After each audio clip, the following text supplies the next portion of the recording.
afternoon and welcome to Panorama. At the peak of the Boko Haram insurgency in the northeastern Nigeria, many devastated communities moved into safe havens in the Republic of Cameroon. With peace gradually returning and normalcy restored in many areas, refugees from Borno have made case to Governor Babagana Umar Zulum to return home. This led to the initiation of the repatriation program through a tripartite agreement signed between Nigeria, Cameroon, and the United Nations High Commission for Refugees, held in Marwa in the far north Cameroon. Nigerian delegation that comprised Borno State Governor Professor Babagana Umar Zulum, alongside officials of Federal Ministry of Humanitarian Affairs, Disaster Management and Social Development, as well as National Commission for Refugees, Migrants and IDPs, made effort towards the voluntary repatriation of 9,800 Nigerians of Borno origin. 46,000 Nigerians taking refuge in Minawawo camp in Cameroon. How is the repatriation exercise faring as the refugees return home in phases? What are the challenges in the way of their security and resettlement with continuing Boko Haram attacks and the counter-insurgency operations? This is our focus this afternoon on Panorama from the studios of NTA Maiduguri. I am Abubakar Mohammed Musa.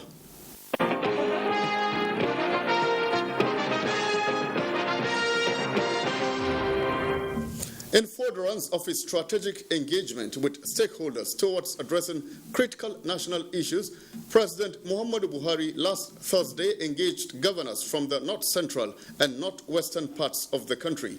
State House correspondent Adamu Sambo reports that challenges of security dominated discussions. At the crucial meeting were the Niger State Governor Abubakar Sani Bello Muhammad Mutawalli of Zamfara State, Nasir Ahmed El Rufai of Kaduna State, and Abubakar Atiku Bagudu of Kebbi State. Also in attendance were the Plateau State Governor Simon Lalong, Aminu Waziri Tambuwal of Sokoto, and Abdullahi Sule of Nasarawa. All of them share one thing in common. Their states are bedeviled by enormous challenges of security, especially banditry and kidnapping, which have been undermining their efforts at meeting genuine public aspirations. At this meeting with President Muhammadu Buhari, held behind closed doors, the governors took turns to narrate their experiences, individual efforts at finding lasting solutions, as well as expectations from the federal government. The chairman, Northern Governors Forum, and Governor of Plateau State, Simon Lalong, who spoke to newsmen on their behalf, described the meeting as fruitful and reassuring. You recall that many of the states have common features of insecurity that we have within our states, and we felt that we must also meet Mr. President about it. It's about the insecurity. What are the takeaways? The takeaway will say that the meeting with the President was very fruitful, and we are also very committed, and we have seen a lot of commitments, so we are waiting for the implementation. And Mr. President has given us that assurance. The governor's engagement with President Muhammadu Buhari lasted 1.5 hours. From the State House, Adamu Sambu, NTA News. Concerning security, President Muhammadu Buhari has condemned the killing of tens of people by bandits in Zamfara State, warning that such wanton disregard for life will be brought to an end sooner than later. In his reaction to the incident, the president said such insane and persistent violence against innocent people must stop, advising the criminal elements to resist the temptation of pushing their luck too far by believing that the government lacks the capacity to crush them. He directed the military, security, and intelligence agencies to take immediate steps to close all existing gaps in their operations being exploited by criminals to wreak havoc, and expressed the hope that the special operation launched by the military at 3 o'clock Thursday morning from Maru local government area will prove decisive in ridding the state of the frequent and horrifying bandit activities. President Buhari warned that the violence against poor villagers who are struggling with poverty and other severe economic challenges is not going to be tolerated by his administration. The president reassured the people of Zamfara State that despite the latest setback in efforts at protecting citizens, there will be no compromise in the renewed determination to defeat these enemies of humanity. And still on security, the Minister of Defense, Bashir Magashi, says the casualties being continuously suffered in the battle to secure Nigeria, notwithstanding, the nation's armed forces will neither be deterred nor abdicate their responsibility of protecting lives and defending the territorial integrity of the country. The minister gave the assurance at the State House media briefing on national security organized by the Presidential Communications Team. State House correspondent Adam Musambu has more details. I can confidently report that Boko Haram and its allies have been dealt and are still being dealt a major blow. This, the minister explained, not just on the military front, but also curtailing what he called the illegitimate financing that allows the criminal elements to source weapons and fresh recruits. He said as a result of the various military operations across Nigeria, including Lafia Dole, Thunderstrike, Wild Stroke, and Safe Haven, several key terrorist commanders have been neutralized and desperate attacks on soft targets increasingly foiled. He described the recent killing of soldiers in Benue State as unfortunate and intolerable. The military is not taking kindly on that. Let me just tell you this. Whoever touches the military has no regard for this country. We are on the hunt for the killers of these soldiers, and we will ensure that they face the full wrath of the law.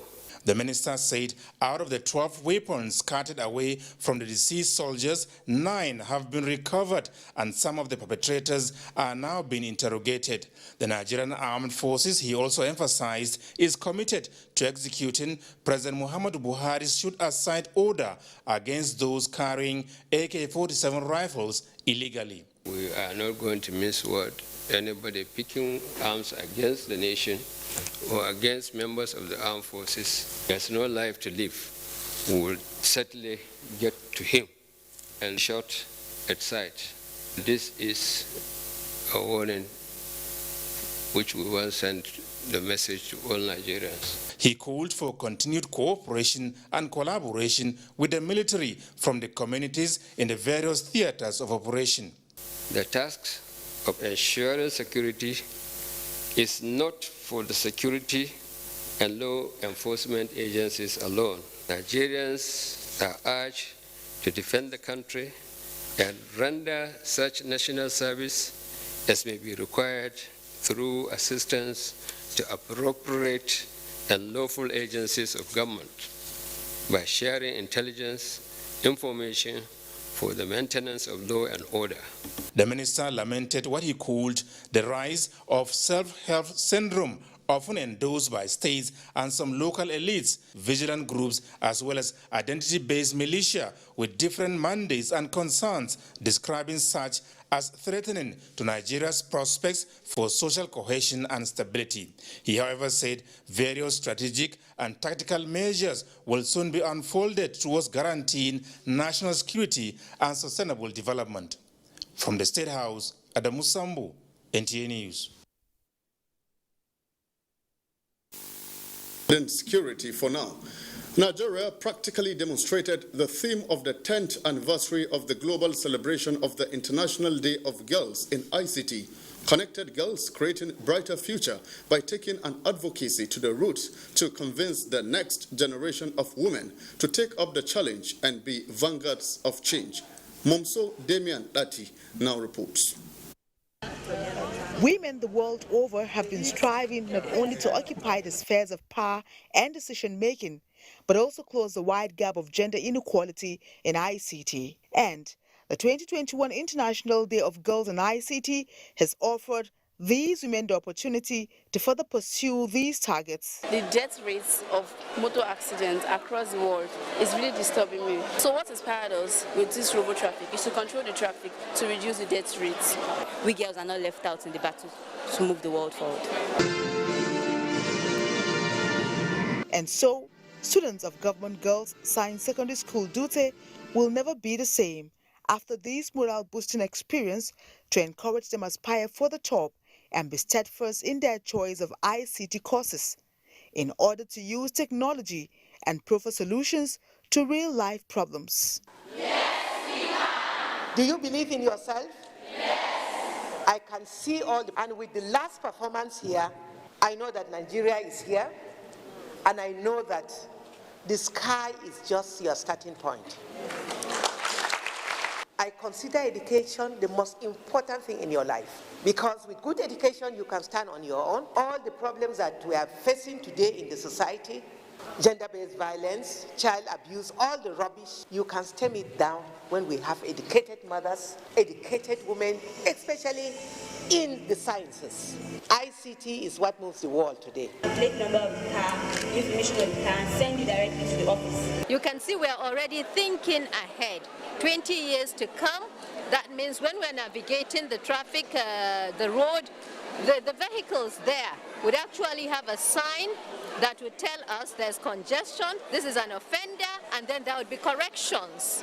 The girls are already going ahead in ICT to invent robots that can also, help in solving problems in the society. Persistence is the word. They need to keep pressing on. The International Day of Girls in ICT is a global movement to increase the representation of women and girls with equal access to opportunities. Hashtag Girls in ICT.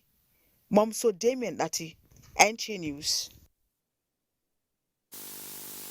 105,000 Nigerian refugees of Borno extraction to Nigerian delegation led by Borno State Governor Professor Babagana Umar Zulum. 100 households consisting of 342 persons among the Nigerian refugees at Minawawo camp arrived in the fourth exercise. Memuna Garba reports that the ceremony was held at Amchide, a border community in Cameroon. At the instance of the Cameroonian President Paul Biya, the first batch of returnees were accompanied by the Minister for Territorial Administration, Paul Atanga Nji, and handed over the returnees to Governor Babagana Umara at Amchide town, attended by other officials, including Governor of Far North Region, Bakari Mijinyewa, prefects and mayors. The Cameroonian minister said President Paul Biya insisted that the return should be voluntary, even though the security situation in Nigeria has improved, and lauded Governor Zulum's reconstruction and resettlement efforts. We have respected to the letter the instructions from President Paul Biya. The first one is that this voluntary departure is being organized during the era of the COVID-19. So President Paul Biya instructed that all those who are going must do the COVID screening. The minister added that President Paul Biya has given a big relief package to the refugees, which include mattresses, blankets, food and non-food items to all the 5,000 returnees to strengthen the two countries' friendship. Governor Babagana Umara, on behalf of Nigeria, thanked the Cameroonian authorities for taking good care of the refugees in the last 6 years, and further restated commitment to rebuilding Banki town for socio-economic activities to pick up. It gladdens my heart to see this huge donation coming from the government of Cameroon. The donation is reaching not less than about 30,000 Nigerians. While in Banki town, Governor Zulum flagged off distribution of food and non-food items to the returnees' households, where male head of household received 30,000 naira, while each woman was given 10,000 naira, and a fabric with a call on them to remain resilient, as government is committed to their security and welfare for return to normal life. Some returnees who spoke to newsmen expressed gratitude to the host country and Nigerian government for facilitating their return.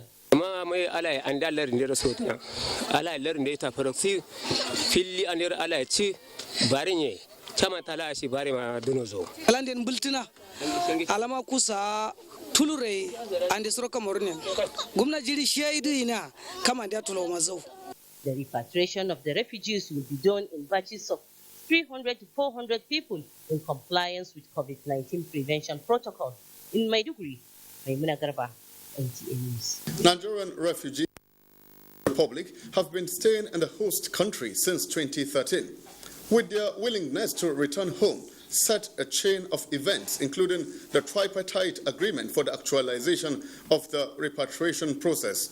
Camp Minawawo refugees, mostly from Borno State, are returning to Nigeria in batches, an exercise spearheaded by Governor Babagana Umar Zulum, determined to rebuild communities in Borno in order to return to normal living. What stage is the exercise? How much more needs to be done to complete the movement? And where are the refugees camped or resettled? To throw more light on the repatriation of refugees to the country is Engineer Lawan Wakilbi, State Team Leader on Repatriation and Special Advisor to the Borno State Governor on Monitoring, Evaluation and Special Projects. It's a pleasure to have you join us on Panorama this afternoon, sir. Thank you very much. All right. What is the general condition of the refugees, especially, those of Borno extraction, and how much is their enthusiasm to return home with the restoration of peace in many communities? Thank you very much. First of all, the refugees are fine, and you could say those of them in Minawawa camp are almost all of Borno extraction, and they are highly enthusiastic because in September 2019, as part of his 100 days in office, when His Excellency Professor Babagana Umar Zulum visited the Minawawa refugee camp, the refugees had just one request: please take us home. From there, His Excellency gave my team the marching orders to commence the modality to see to the repatriation exercise. Then we started by identifying those that are willing to voluntarily willing to return, and we highlighted Bama and Banki towns for the first phase of repatriation, and I'm happy to say we have successfully completed the exercise, and they are all happily based in their homes. Okay, that's great. Yeah. Now, tell us, sir, which relevant authorities are concerned with the repatriation process? Is there synergy, and what progress has been, been achieved in bringing back Nigerians from the Cameroons? The tripartite agreement signed on the 2nd of March 2017 states that the parties involved are the government of Nigeria, government of Cameroon, UNHCR, Nigeria and Cameroon. These are the parties involved. Now, after our preparation, a second meeting, February 2021, was called at the instance of His Excellency President Paul Biya of Cameroon, and was chaired in the state of Marwas, far north Cameroon, by the minister, Bat Inaj. Now, in that, the tripartite agreement was reviewed, and various responsibilities were assigned to the various parties. For instance, Cameroon is in charge of security and movement of goods belonging to the refugees. Nigeria is in charge of transportation. UNHCR Cameroon will handle the loading system and the data collection. UNHCR Nigeria will register the data upon arrival and give them some kits for them to commence the whole thing. So the synergy was excellent, and it was a hitch-free exercise from the beginning to the end. The entire exercise took about 7 weeks, and it was successfully carried out without any problems. All right, that's interesting, I must say. Okay, sir, on their phased arrival, what comes next? Are the refugees being kept in camps or will be directly resettled as returnees to designated communities? If you study the 10-pact agenda upon which Professor Babagana Umar Zulum, the executive governor of Borno State, campaigned, in the part that contains resettlement, it is the objective of this government to close all camps within and outside Maiduguri before the end of the tenure. So the issue of moving from one camp to another is not even acceptable. All the refugees we brought were taken directly into their homes. As part of the preparation stage from 2019 to date, more than 1,050 houses have been rehabilitated in Banki. That is where we safely house the refugees we brought. Then Bama, as you well know, has been a rehabilitated town for some times. Most of the refugees that came back to Bama went straight into their houses. So it is our objective and part of the state development plan that any person we bring, be it IDP or refugee, will not stay in any camp anymore, but will move into his house that he was before the insurgency started. So no refugee has been taken into any camp. They went into their various homes. They left before the commencement of the insurgency. That's truly interesting. So we would also like to know, what are the challenges or risks involved in the exercise so far, and what will you suggest as way forward to make the repatriation story? First of all, we thank God in all our 6 convoys, we have not had any security issues.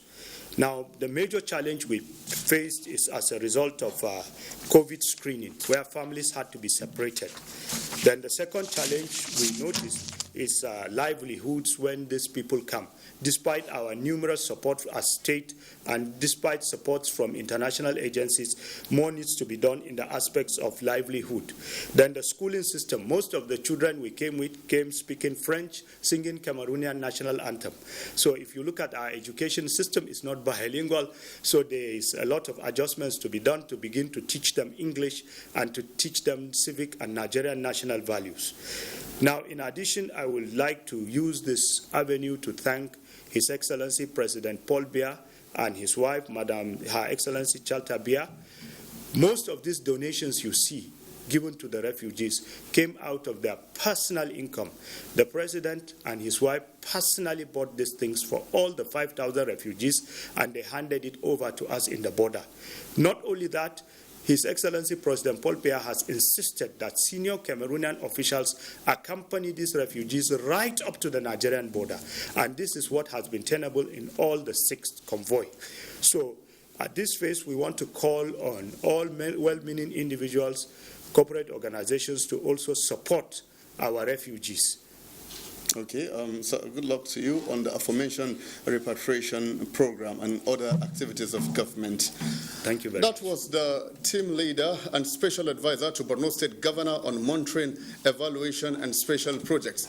Let's take a break now. Panorama returns shortly.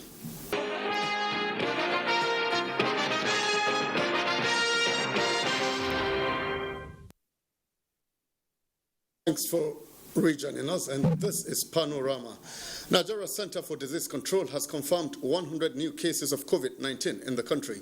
In the latest figures released by the center, Taraba has 64 new infections, Lagos 21, the FCT 4, and Rivers 3 new cases. Others are Akwa Ibom, Kaduna, and Oyo states that recorded 2 new infections each, while Nasarawa and Bauchi complete the day's tally with 1 new infection each. Nigeria now has 164,588 confirmed cases of COVID-19, out of which 154,578 were treated and discharged, while 2,061 persons died of the virus. Women and youths in Borno State have received empowerment items to support themselves and their families, courtesy Future Assured program of the First Lady of Nigeria, Aisha Muhammadu Buhari, in collaboration with National Center for Women Development. State House correspondent Aliyu Kabir reports from Maiduguri, the Borno State capital. Women and youth from across the 27 local government areas of Borno State have benefited from the usual gesture of Future Assured program under the Aisha Buhari Foundation. Future Assured this time has collaborated with National Center for Women Development for the distribution of empowerment kits to support women and youth of Borno State with the hope of extending similar exercise to other parts of the country. The items distributed include sewing machines, complete kits of hairdressing and barbing tools, power generating sets and deep freezers, as well as chemicals for soap making and plastic chairs. The First Lady of Nigeria, Aisha Muhammadu Buhari, in a message through the wife of the Governor of Borno State, Palmata Umar Zulum, reaffirmed her commitment to continue to support women, youth and children at all times. Today's event is one of such which aims to pave way for women and youths to have access to economically viable ventures that will create sustainable income generation and help create more jobs for others as indirect beneficiaries in Borno State. The Director General, National Center for Women Development, Asabe Vleta Bashir, assured the First Lady of her readiness to continue to partner with the Future Assured program at ensuring that Nigerian women are empowered economically. I want to implore on our women or the beneficiaries of these items to make judicious use of it because they are meant for them to sustain their livelihood. This is not the first time. From 2017, when others were running away from Borno, she came with trucks and truckloads of palliatives. This is typical of her, and the Borno women are very, very grateful.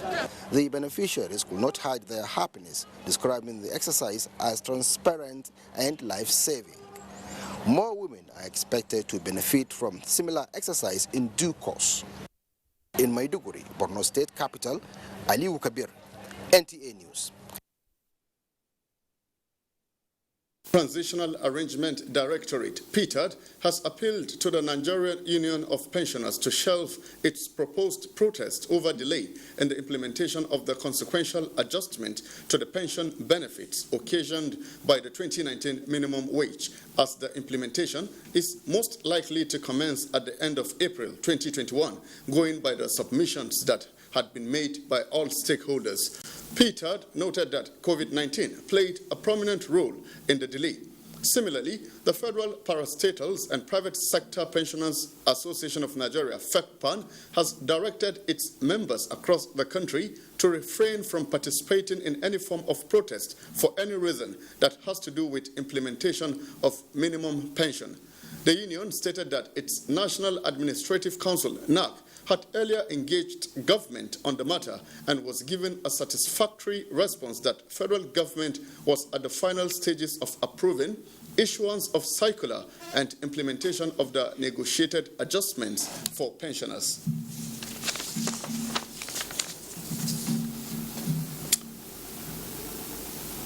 And that concludes Panorama this Friday afternoon. But just before we go, do remember to be a star by joining NTA to stand and rapists.